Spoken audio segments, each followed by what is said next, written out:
There's two things in there. I was for sure struggling with if God is real. Like, I don't know if I was an atheist per se. Like, that wasn't what I was prescribed to. Probably agnostic was probably the closest thing. I think if you had me though, check box a survey, like I'd check mark Christian, just, I want to be saved, so I'll check mark Christian. But nonetheless, I was there. The hang up definitely were intellectual questions. The media doesn't do those who follow Jesus any favors. And so I had a lot of intellectual. Hey, my name is Darren. I'm out in San Jose, California. I'm one of the founders for Salt and Light. It's a company that's trying to help with loneliness by having people play games in their small groups. And this is my faithly story. Could you tell me about how your faith journey started? Yeah, okay, so I'll share this. I came to faith when I was 31, so I'm 40 years old now. And, more or less, that's about 9 years of walking with Jesus. It's long, but it's also short all at the same time. My mom did teach me about Jesus growing up. I was probably 7 years old when, she really started to talk to me about God and about Jesus. And we had gone to church, I don't know, pretty regularly for about 6 months or so, but that's about as far as it went. My mom's side of the family was pretty religious from what I remember. Wasn't sure if I was always vibing with the way they thought about it. It was a lot of, here's the things you don't do, because if you do those things, it's going to send you to eternal damnation. So it didn't seem very fun to follow, quite honestly. And then I'll just quickly end on this, that when I was 31, so I'm now married. I have my first kid. He's about almost a year old at this point. And I remember I was actually going to my wife's dad's church. It was a Korean church. I'm not Korean, by the way. I'm Filipino. It's a Korean church. Sitting there, I don't understand anything that's going on. And I was trying to work up the courage to tell her, like, I'm not sure if I really believe in this. I think I'm just going to kind of pass on it all. And I remember very clearly in processing that weeks leading up to it, feeling this tug in my heart. I didn't even have the language for it at the time, but I do now, where God was clearly knocking on the door of my heart and asking me to explore him. And a lot of the thoughts that were hitting my mind at that time were, am I equipped to love my wife more at 40, 50, 60? What happens if longevity tech kicks in where I'm like 150 years old? Am I going to love my wife more then? Or is this peak happiness in my marriage? Got one kid, career's doing well, got a second on the way, about to buy a house. Is this it? Is this all that I've got to look forward to? Or is there more to life than what I'm seeing? Wait, so what were you doing the first 31 years? Did you just was it just in the back of your mind, or? Yeah. Nobody can ever not think about life after death. I think, even for people that are listening that might not be of faith, if you just close your eyes and imagine every single person maybe you're really an NBA and you're watching NBA playoffs, like every single one of those basketball players, every single member of your family, every single person at your work. I know it sounds really morbid, but everyone is dying. So you've got to have an answer to this problem. And, to kind of answer your question more directly, what was I doing? I would contemplate death every now and then. I wouldn't think much about it because it's not immediate in a whole lot of ways. If you're a healthy individual doing well outside of a freak accident, you're not really thinking about it. And more or less, I'm avoiding religion. I'm avoiding Christianity. I'm avoiding anything that has to do with the idea of surrendering to something that isn't me, because I'm doing fine. Like, life's going great. Like, why do I got to surrender to something? So that was more or less my life flailing around before Jesus. So what was it about that moment that kind of convinced you? And were you struggling with God being real, or it was just not part of your life and you didn't even think about it? Yeah, I for sure was. Okay, so there's two things in there. I was for sure struggling with if God is real. Like, I don't know if I was an atheist per se. Like, that wasn't what I was prescribed to. Probably agnostic was probably the closest thing. I think if you had me though, checkbox a survey, like I'd check mark Christian, just, I want to be saved, so I'll check mark Christian. But nonetheless, I was there. The hang up definitely were intellectual questions. The media doesn't do those who follow Jesus any favors. And so I had a lot of intellectual wrestling. It's very simple things like, is the earth 10,000 years old? Is that a thing? As far as I'm aware, it's like at least 8 billion, give or take a couple billion years. Like, it's gonna be that's at least what science has seemed to be. Is it compatible with science? I really put a lot of value in that. And there's one of my most favorite verses is Romans 12:2, and it's, do not conform to the patterns of this world, but be transformed by the renewing of your mind. It goes on and on, but the renewing of your mind is the most important part that really stands out for me, because the transformation begins in the renewing of your mind. And there are some really great answers to a lot of these questions. And what I had also realized is that all these questions I had, they're like top 20 most Christian, top 20 most asked questions in all of faith. They're not unique by any standards of imagination. And a lot of times you think those questions are very unique to you, but they're not. They're asked by billions of people throughout all of history. So I hope that answers it in some ways. So do you feel like as you were attending that church, it answered those questions? Like, what was the Okay. renewal for you? Yeah. So, okay. Yeah. I now know the second part of the question. It's like, so what happened? I think it goes back to what I was saying. The trigger was reflecting if I was built for the long run. Like, is there more to life than what I'm doing now? Do I just make more money? Do I just climb the career ladder? Do I just make my family bigger? Like, what is it? What's the point? And I remember, so this was the impression I felt. Again, this wasn't language I was using at the time, but this is the language I use now. The impression I knew God was putting on my heart is, come explore me with the tenacity you do towards your career. And I was saying some flavor of that C.S. Lewis quote without knowing that C.S. Lewis had said it, which is effectively, if Jesus is who he says he is, then he's of the utmost importance. If he's not who he says he is, then he's of no importance. The only thing he can't be is somewhere in the middle. And that kind of binary dichotomy of trying to understand Jesus helped me out so much.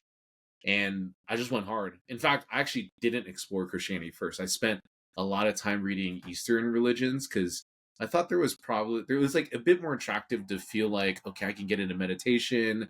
It's like the flavor of the day, you know. It's like I can have my cake and eat it too. I could do breath work, I could do meditation, I can go on like a quiet yoga retreat, I could do those things, but I don't really have to submit to an actual God, you know. No, thank you. Like, I'm not sure if I'm going to believe in that. And there was some, what would you say, usefulness in those things. And then I actually jumped to exploring atheism and read, Christopher Hitchens and Richard Dawkins. And, you can call it like a biasy that I'm structuring in my own mind. I don't really care. But you read those books and you're like, where's the hope, man? Like, there's just like no hope. I might as well just make up my own rules, even despite the fact that what they present is, semi-logical. And then, I decided to explore Christianity. And C.S. Lewis was a big one. Mere Christianity was a huge book. Tim Keller's work was so pivotal for me. Reason for God was just huge, huge, huge. And then you're just reading these books. By the way, I should caveat this with, so I live in San Jose and I was commuting to San Francisco at the time. That commute is about an hour, 30 minutes. I would leave early in the morning, but I'd commute back home just sitting with nothing else to do. So you're either listening to sports radio because the Giants and the Warriors are hot, music, audiobooks, and all that stuff gets old at some point. So at the point of expiration, I was just slamming down like apologetics. And John Lennox comes to mind. Frank Turek is a bit abrasive, but I liked it nonetheless. All these people were just guys I was just listening to constantly. And at the end of it, you hear the presentations of that. I think about my explorations of before. I listen to all apologetics of other religions, and you're like, wow, Jesus is real. I can't believe this is real. And then you start to contend, like, did I actually want this to be real? Like, this is now becoming the most intellectually honest thing I'm believing. If I don't admit to it, then I'm actually being intellectually dishonest to myself. So I remember kind of throwing this prayer up. We're like, all right, God, I think you're real. I'm pretty sure you're real. Can you just show up in my life in whatever way you're supposed to? And he just did, like, in small ways. Just get it, the way I got connected in a church, the way that connections were being brought to explore him at a deeper intellectual level, the way I was experiencing the Holy Spirit without me even knowing that was happening. There's just so many things that happened in that season. And I remember, I'll end on this. My wife and we decided to leave her dad's Korean church, and we ended up joining a church called Echo Church. And the first Sunday there, I was ready. I was like, let's just get baptized. So the first thing I did, I beelined to the lobby. I was like, all right, it's my first week here. I'm ready to get baptized. So that's kind of like how my faith story went down, or at least the start of it. That's awesome, man. When you met your wife, was she a Christian? She was. She was a Christian. Yeah, that's correct. So how did that work out? Because at the time you weren't a Christian. Yeah, I But don't think it was like I was parading myself as a non-Christian. So did I believe in God? I think mostly, sort of. Like somewhere in there. I think I can kind of tween the line between, to the point that's like I'm not anti-God, let's put it that way. And I think for my wife, that's her own faith story in and of itself, is that she grew up in the church, she's a pastor's kid. She has a faith, she's had a faith in Jesus and hasn't left it, but I don't have a problem saying it here, because if you ever talk to her, she'd be the first to tell you that, it was a very carnal faith. It was something that was very just, this is given to you, this is what you do, and that's that. I was just born into it, and there wasn't real depth in her relationship with Jesus until afterwards. so did it affect your relationship with her, or it seems like you guys kind of grew together? We definitely grew together.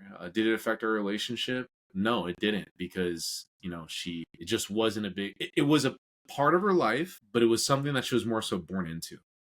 And there's a big difference between being born into a religion that you just believe just because your parents said, versus, man, this is my personal relationship with Jesus Christ. He's my best friend and he is my king. And I love him. And I know that he loves me. Like, I don't know some people can say those words, but then how deep is that revelation of a statement like that? I think is another type of question to ask. So how'd you meet your? We met at a club. Yeah, right. The lights were dim just like that.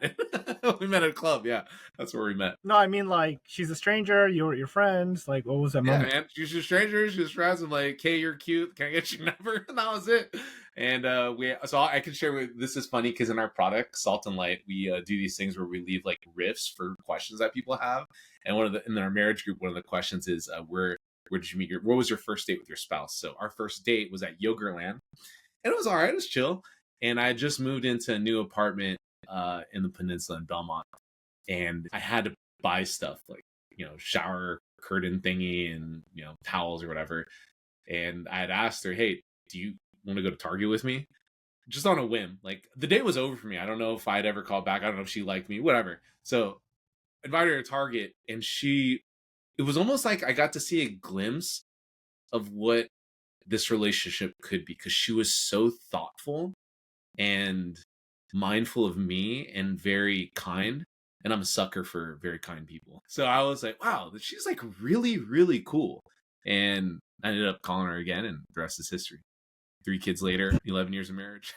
It's like, it's going great. Yeah. That's a great story. So you said you had one child at 31? Yeah. Boy, girl? Boy. We have 3 boys. 3 boys. Yeah. Oh, wow. 3 boys. Half Koreans, they're Yeah. a Yeah. lot to handle. Yeah. So when you had your first son, and then you kind of got converted, did your perspective of fatherhood change? Yeah. Big time. Huge. I mean, I feel like I've had pretty powerful revelation to the depths of what legacy means, like eternal impact here on earth. And I feel like even now in all that revelation, I'm just at the surface of it all. And very quickly, that was one of the first things that started to change in my heart, was just recognizing the impact I will have in my family, in the legacy of this family, and ultimately whatever small parts of the world that we touch. That now that I'm following Jesus, I have a North Star, I have a compass that is just, it's the greatest thing ever. It's the most transformative thing ever. And yeah, I'm having a tough time putting into words just how much it changed fatherhood for me. Clearly, anyone who's a dad, you don't even have to be a Christian, but if you're a dad, it's important. You know how much fatherhood matters. There's dads who are separated from the kids that understand more than anybody how powerful fatherhood is. But the moment you touch Jesus and you include him in that, oh boy, does it amplify, like, to a way it's almost overwhelming, actually. We're like, holy cow, this is the call to how I'm supposed to serve my wife and my kids. How the heck am I supposed to do this? It almost seems impossible. And then you go on the journey and you're like, oh man, the yoke of Jesus is light and easy. The burden is light and easy. Come on, like, this feels good. And you see the changes, and you see, like, a large part of my story is, I had both my parents growing up. They're still alive today, though there was a lot of like marital trauma, spousal abuse, a lot of abuse that I went through physically. That's a huge part of my story. And I always wondered how I would overcome this even in my own, with my own kids. But then you see the Lord kind of work not just in you as a dad, but you as a son to your earthly parents. And then, reconciliation happens, redemption happens. I didn't even want it to happen. You're so filled with anger and bitterness towards things like that. You're like, man, I don't care. I'm doing fine. And then the Lord starts to convict you, and you're like, really? You want me to go repair this relationship? I'm doing just great, man. And then he does. And then when that starts to repair, you have this new birth of vision for how you are as a dad. And you're just like, what is going on? And yeah. I can go on and on about that topic for a while. That's one like we could pull apart forever if you'd like. There are definitely things that are rearranging in my understanding of fatherhood, because when I see like tough, like broken men, a lot of that has to do with their broken relationship with the father, And then when you hear that God is a father, it has like negative connotations. And so, yeah, I'm glad that God worked that out for you. Yeah.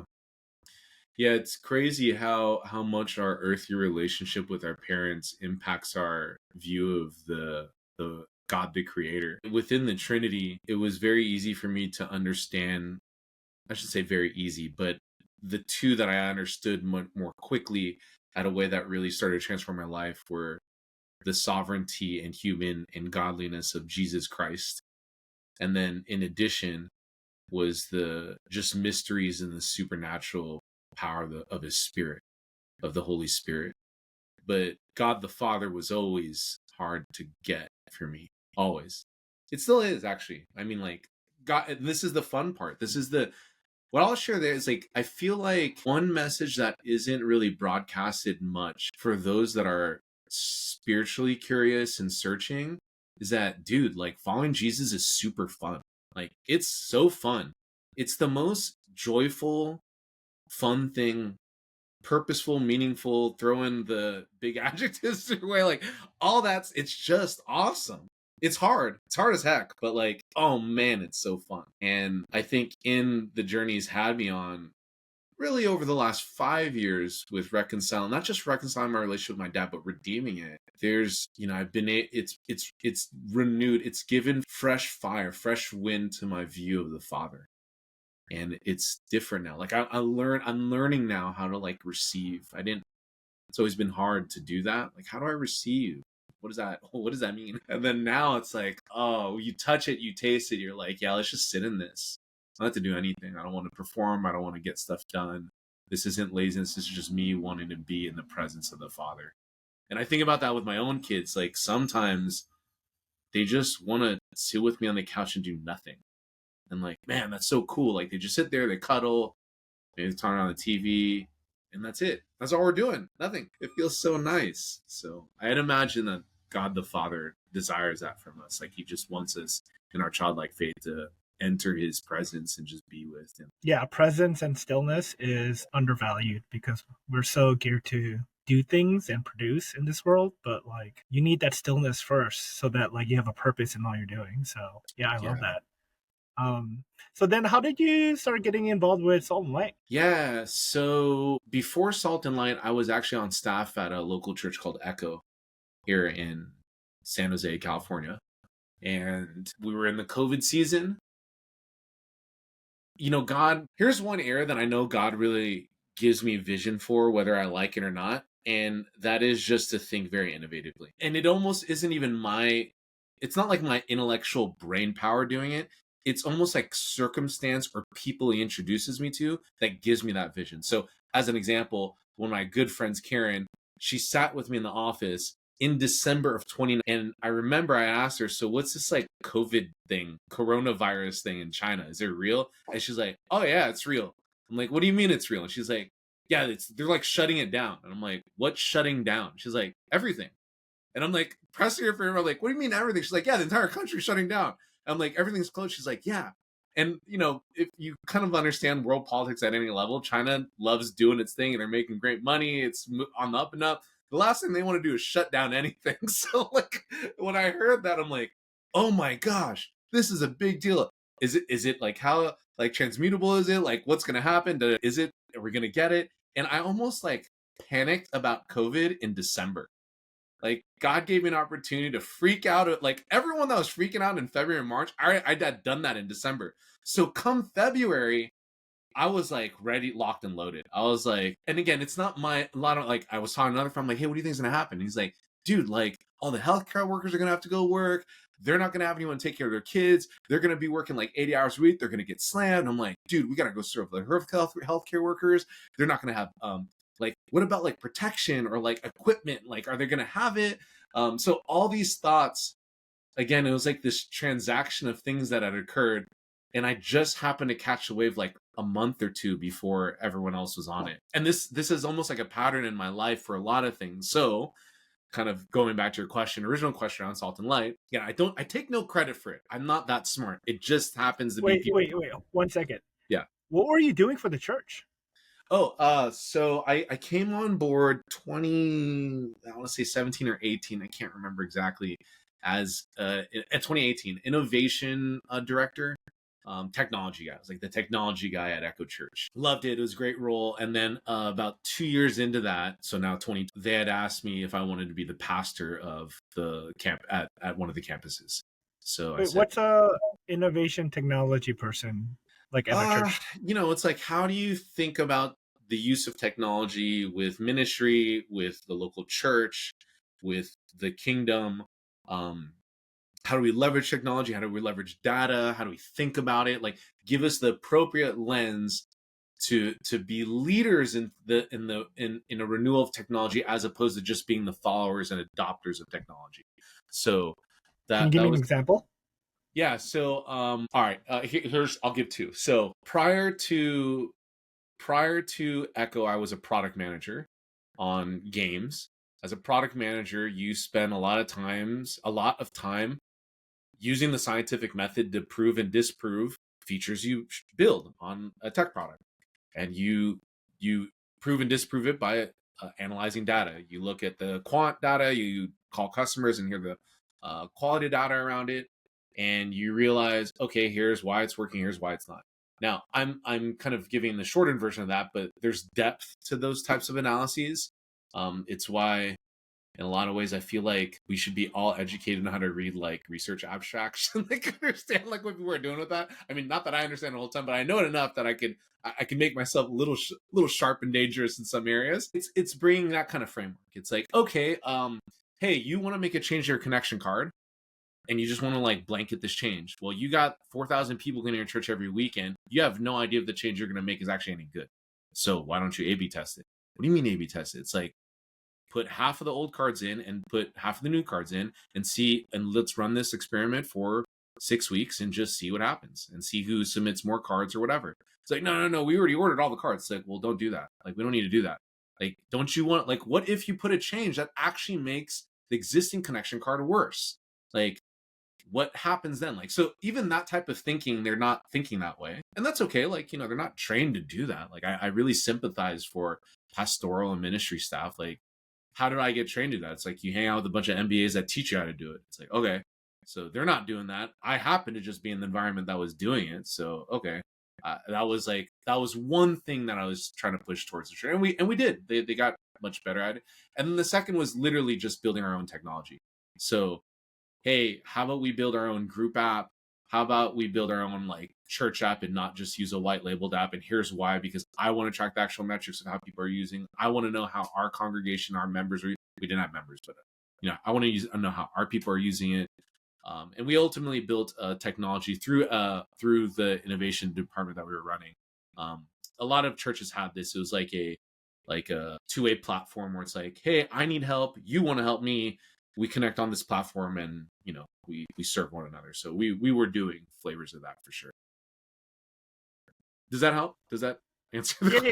Yeah. No, that's really good. And so they were trying to transition you to a pastoral role? Yes. So the campus that's closest to me, one of the prior campus pastors transitioning out.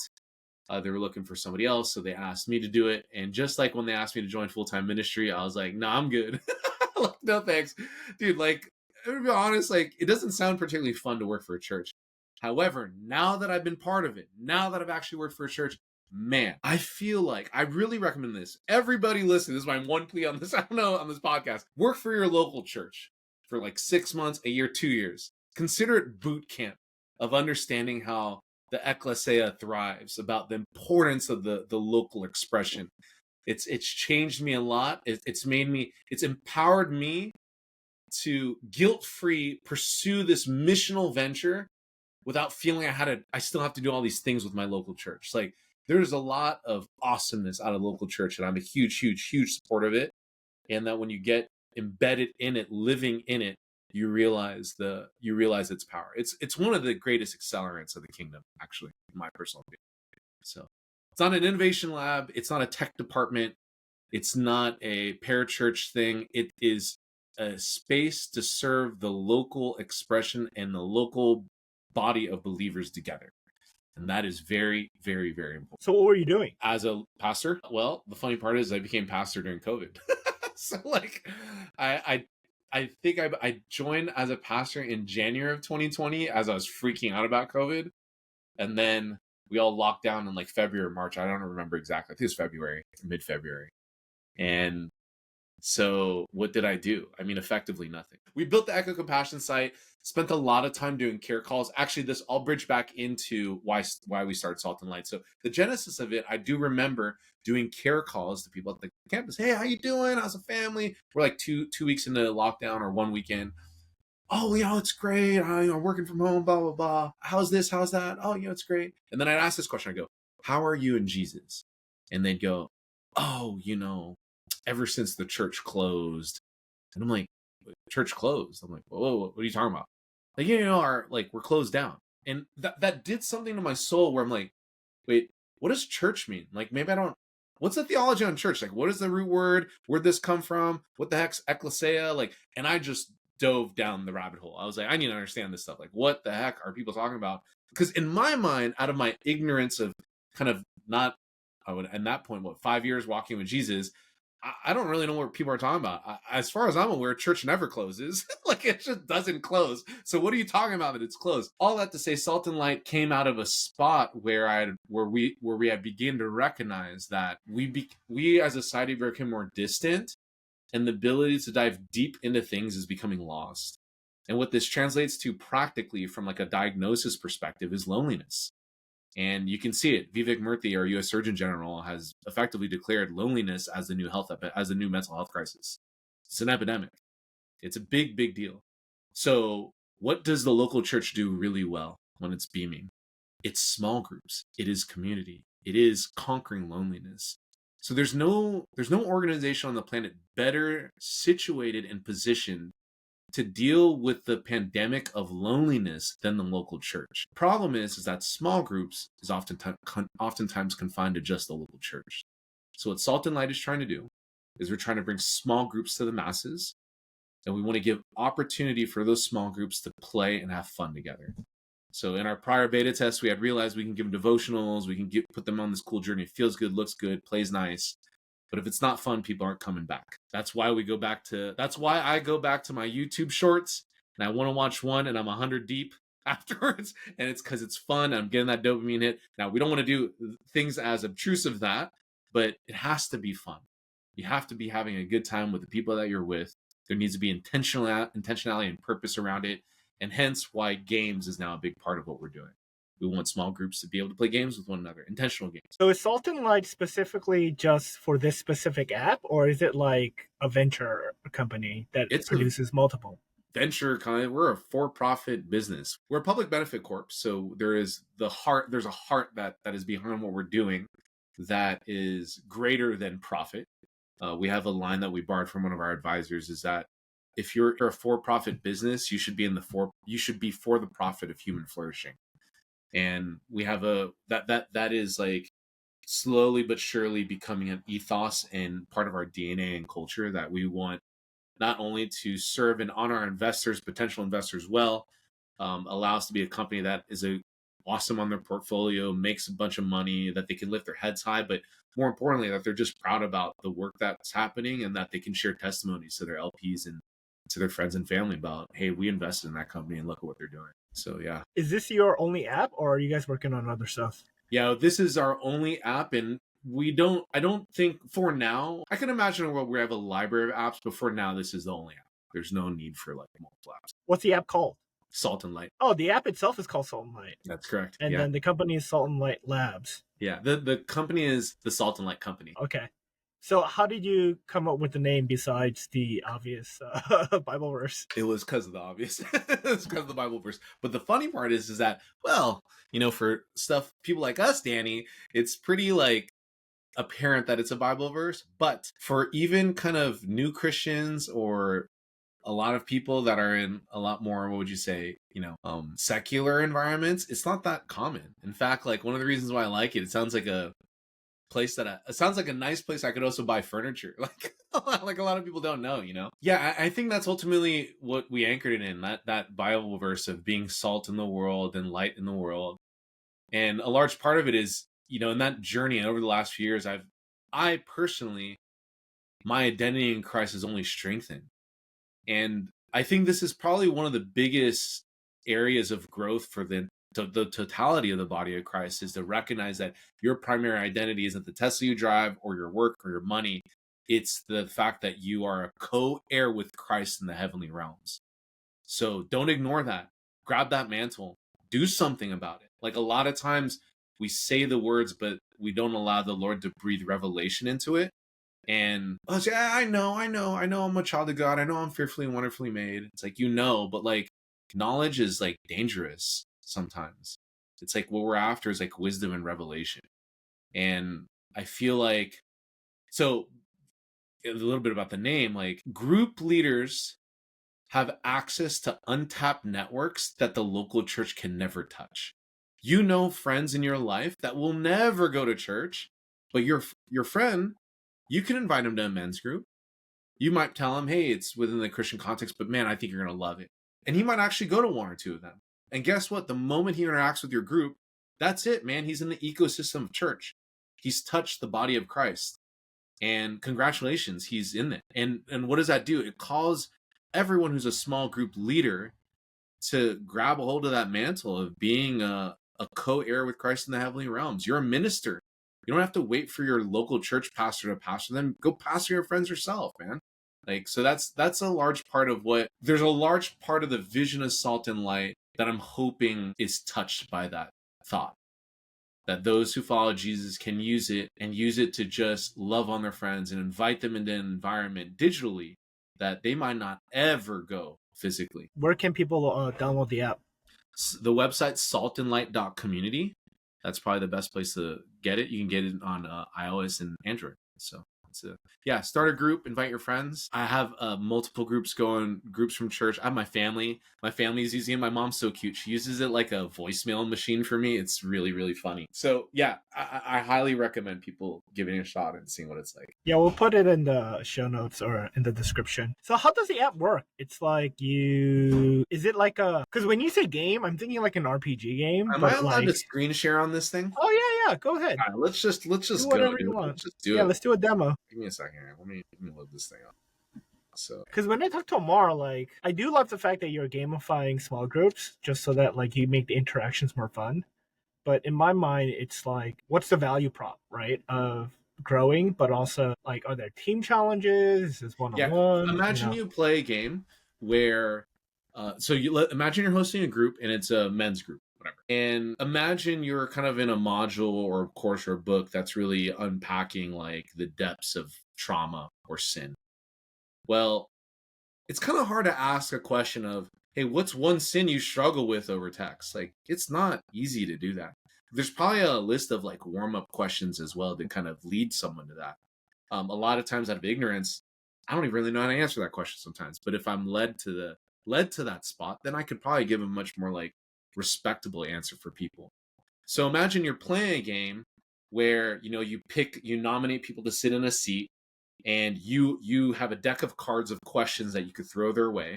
And the questions can range from, share a childhood memory from the summer, what's your favorite cuisine? Those are kind of like higher surface level questions. But then some deeper ones could be, what's one thing you really admire about your parents and why? Ooh, now we're on to something. You might hear a response from a friend that's like, it's really hard for me to understand that question because I just didn't have my family growing up. You might not have ever known that. You might not have known that I was dealing with it. And it may lead to discussion now that you can unpack and tease apart with him and minister to him. And then again, there are deeper questions. We actually, in one of the games, this sounds so bad, but in one of the games, we were talking about, what's one sin struggle you really have? And we were still testing the game, so we didn't like balance it well, but we only gave 15 seconds for people to respond because no one wants to hear like a 5-minute soapbox. So we gave 15 seconds, and my friend disclosed this like enormous sin and like his victory over it in like 15 seconds. And it felt so rushed, but it was actually, and because it was so rushed, it was hilarious. And I'm like, all right, on the big question, there are clearly levels of these questions, and on the really big questions, we have to give like 60 seconds on back. So yeah, you're right. Game, like if you want to just play a fun game, look, let's just add me as a friend on Steam. We'll go play some Dota or something. Like it's fine. Like we can go on PlayStation 5 and like we can go play Fortnite with my kids. But there are games that you can make as a game. So I am a game designer. As a game designer, you can make games that are more intentional and more heartfelt. And there's a very popular purpose-driven game called We're Not Really Strangers. It comes in a red box, and it more or less asks questions like this. So yeah, that's kind of more or less what we're doing. So I'll just do. Go good. Did you have a question? No, I was just gonna say you can share the screen and then show me like a demo. Yeah. So this is the screen. This is like, let me actually go to a group where like our early adopters are sitting in. So you can kind of tell already, like we were really intentional with making sure that the UI didn't feel like a very generic UI. We wanted you need to feel like this is a game. You need to feel like this is your digital third space, because you're already throwing your group into a group text or WhatsApp chat or Slack channel, and it's more transactional or like informational. If you want to play, you've got to go to a place that's designed for it. So if you kind of swipe over to the left, there's this microphone here. We're taking a big bet on audio communication. There's an emotional richness that happens in audio that you can't get in text. So as an example, here's one question. Hey, this group, by the way, is for our early adopters that are typically leading groups. So it's like, hey, take 20 seconds to share about the group you're hosting. So you could like listen to what Lucille has to say. You can emote, you could play it. It's a lot of fun. Even something like this, we're changing rapidly. This is like the nature of software startups, where things change rapidly and look a lot better. You can chat. So these are all the chats that I'm in. And then you can host events. So like you can schedule an event with your group so that people know which one's coming up. And in this case, there's no events coming up. And then Story Chain is the game that we're making. That's the dino in the middle. Unfortunately, I can't demo it. It's not ready yet. But if you do download the app and tap on it, you'll get a nice video that Amar has recorded, and he shares and talks a little bit about what Story Chain is going to be. So Story Chain is going to be ready. When is it going to be ready? This Thursday or Friday. So yeah, that's more or less that. Audio communication with your group and playing intentional games with them. That's really important. The intentional part is important. And I'd also say like the last thing around all of this is I don't mind. I want to leverage games to do this. This is what games are awesome at. It's why Duolingo is the most popular and profitable and in some ways most effective language learning toolkit out there, because it's a game.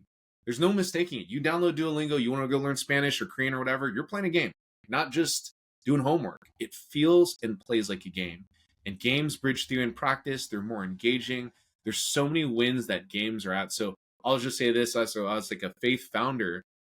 I'm like pleased to be building a positive game, a game that's meant for good. So yeah. No, I totally agree with you that gamification is actually what we're created for, because there's a lot of joy. But not only that, it taps into our childlikeness. You know what I mean? Like Yeah. sports is just one big expensive game, right? Yeah. And we get excited about it. So, thanks for sharing. That makes me like want to download it right now and like check it out. Yeah. Dude, no problem. Happy to talk about it more. Thanks for giving me the opportunity to share about it a little bit here. So I'm curious as like a startup founder, because like what we're doing is startup too. Like one, how's your user acquisition have been? And then two, what has been the user feedback? Yeah. So I think what you guys are doing right. I feel like when I last spoke to Alicia about it, there's this kind of like hustle around just getting people to sign up and go. That's exactly what we're doing right now. And I think there is one kind of additional lever that we're able to pull on here that feels really nice, which is get the group leader, they invite the group members. And that feels very, very good. So that's more or less the core like go-to-market strategy for now. And the market size for that is like, I don't like using the language when it comes to that, but this is just a technical term, guys. Don't freak out. But it is a relatively like large size. We're like estimating that there to be about 40 million people that are in small groups in the United States. And then what are people saying? I think everyone understands that. So let me start with a little bit of the kind of neutrals and negatives. I think everyone understands that it's early and it feels like a little clunky and buggy sometimes, but I think everyone also immediately feels how fun and different the app is, and not different for being different, but different in a good way. There's software applications that come around and they just change the game in this weird way, and you don't really expect it. Slack reminds me of one of those apps. Again, I happen to just use Slack day one of public beta just randomly because a friend told me about it. I remember the moment I installed it and used it, I'm like, this feels right. This is different.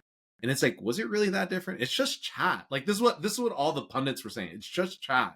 It's like, it's not just chat, guys. It's like IRC, but like better and for work. And I had a difficult time explaining what Slack is. So there's some pattern recognition for me where I watch people explain it, and I'm desiring that outcome. When they sit there and explain, they're like, okay, yeah, it's like chat, it's like group, and it's like a little bit like audio, but I don't know, it's just like fun. And like when I hear that expression, when I hear people say that, I'm like, okay, we are onto something. This is it. This is all the great products. Oftentimes that is how people will explain it. It's kind of like this, it's kind of like that. I don't really know how to explain it. It just is cool. And that's, hey, if we have to live in that, if we're successful and live in that world as how people define us, so be it. And if it takes 5 years later for people to really have that one crisp one-line blurb of who we are and everyone gets it, fine. Like, I don't care. But that's more or less how people are explaining it now. Yeah, at the end of the day, all startups are the same. It's just the joy of a user experience, and then they just share that gospel with other people, and then you get the mass market. Like if you really think about Facebook, it was like a page, right, of your profile. But then the fact that like you can look at other people and like see what they're doing, and then that like steamroll. So yeah, it's also like Faithly. Like people ask me like, "Oh, what is Faithly?" And we started off saying it's like a LinkedIn for Christians, but it's really not just a LinkedIn. And so there's not this word that you can describe, but like the goal is like connection, so that people can like connect with you or connect with anyone else. Or like you said, when you were doing the technology thing, you were talking to other churches. Like, where do you go, right? So it's hard to explain. It's just more of this like intuitively we understand human beings and how God created us to be relational, right? But that disconnect is devastating and isolating, and so we're trying to like break down that wall and like build bridges. So even now, like I don't even have the words to it, but yeah. So what is like your big like hope for this app? Yeah, there's so much here. Let me start small and then kind of scale out. So the for now goal is to build an app that group leaders and their members absolutely love using. That there's a companion, that this really becomes a companion app for them, a true digital third space that they know it's like, okay, we love using Salt and Light. If it goes away, we'll be pretty upset. Like this is really helping us gel, get to know one another, go deep in our relationships. It's a lot of fun. So there's like a tangible outcome there, clearly. I think from there, the next big stage is discoverability for me. So again, a large part of the genesis of why we started this was around loneliness. If you're already in a group, you're already in a group. You're probably not as lonely as a guy who's not in a group or a girl that's not in a group. So how do we then serve the rest of the population that isn't in a group and would like to be in one? And how do we allow for some of the wisdom nuggets that materialize out of this to be broadcasted out? So I think of Reddit a lot as a platform where you can go there, you can type in right now, how do I overcome depression? And you're going to see lists and lists and lists of people in different subreddits talking about how they're depressed, talking about how they're lonely, and you're going to see people comment back with some advice that may be good or may be bad. Either way, it's not audio-based text and it's not trusted. And I'd hope that at some point in time that, let's say you leave a fantastic message around reconciliation with your dad and your parents and what it did for you, and it was just awesome. It ministered to me and the rest of the group. And you were willing to publicize that as kind of a cookie crumb into your group, into an online group, or just as wisdom that people can interact and listen to. Like, wow, that's amazing. That's like something really special in my opinion. So that's I don't know if that's the end goal, but it's definitely one of the major goals that I know will take us some time to get there. And it does start again with having the appropriate group, the appropriate people in the app. And it's why I get excited thinking about Salt and Light and what we're doing, because again, there is really no one better equipped than the local church to deal with loneliness. Small groups are awesome. They're super hospitable. They're really engaging. If you have a good group leader, like they just crush for you. They're like really go to bat for you. And I'd love the rest of the world to experience that type of love and that type of hospitality and embrace that they may not be expecting from the church. All right, thanks. I'm going to ask you our last two questions. What are you hoping for at Faithly? What am I hoping for out of Faithly? You mentioned Faithly a bit earlier and what you guys are doing. And I think I don't know if there's a spot now. It's been a while since I've logged into the app, so I'll reactivate. But I'd almost love to be able to start just sharing the journey of Salt and Light organically. Not as a spam, hey, download, install now, but more of like, here's what's going on. And if you want to know more, like, message me and we can talk. And then people will naturally Google things or search things up and find it. And if we had a platform to be able to share kind of what we were doing, that'd be awesome. That where other people could see it and would be interested in seeing it. You should make a group. That's what we encourage people to do. Make a group, and then people can follow your journey in more of an enclosed thing. Mm-hmm. Because if you do it on the feed, it kind of like gets buried. Something to think about. Okay. And then how can we be praying for you and your family? Yeah, I think two things, many things actually, but let me just kind of riff on some of the things that are coming to my mind. Any entrepreneurial endeavor is like very lonely. It doesn't have to be a tech play. There are people who are doing fitness gyms and they're just barely getting by, or they're starting their own like food truck or restaurant business, and it's just really, really hard. It's a very lonely road, and that is definitely an area where I'd love to continue to receive prayer for. And the second area is I'm really praying that people will use the app and really give it a shot to see what they think and leave feedback, because we're changing it every week. Like, our development cycle is like pretty aggressive right now. And if you want an opportunity to really craft an app that we want to use, now's the time, because we're like, please tell us what's happening. Like, it's so cool. We'll fix something and tomorrow we'll send a video to the person, say, hey, we fixed it. I just want to show you what it looks like. And it's like so fun for them to do that. So yeah, prayer around people coming into the app to use it. Yeah, I don't think most people realize that like the worst criticism is still the best feedback, because you're trying to make something that people want to use, right? And so at the end of the day, all founders are trying to make their users happy.